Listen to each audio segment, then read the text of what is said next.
মাছ মাংস তো রোজই হয়, আর এই গরমের সন্ধিক্ষণে যদি পাতে পড়ে এঁচোড় আর চিংড়ি, তবে কেমন হয় বলো তো? অনেকে এটাকে বলে গাছপাঠা, আর আমি একে বলি স্বাদের রাজা।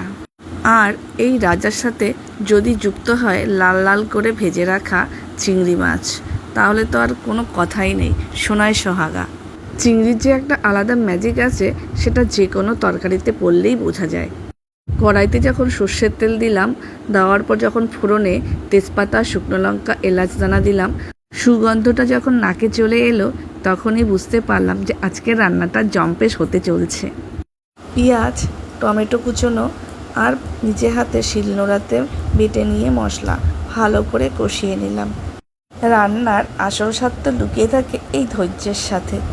এই কষানো মশলায় আগে থেকে সেদ্ধ করে রাখা এঁচোড় আর আলুটাকে এখানে জল ঝরিয়ে দিয়ে দেব। এখন এগুলোকে ভালো করে নাড়াচাড়া করে ভালো করে কষিয়ে নেব। এঁচোড়গুলোকেও ভালো করে লাল লাল করে একদম সুন্দর করে কষিয়ে নিয়েছি ধৈর্যের সাথে।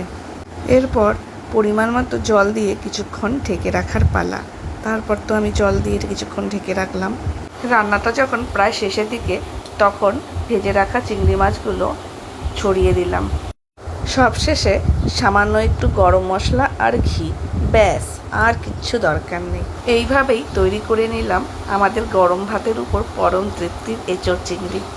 কমেন্টে অবশ্যই জানাবেন কিন্তু কেমন হয়েছে আমার এঁচোড় চিংড়ি।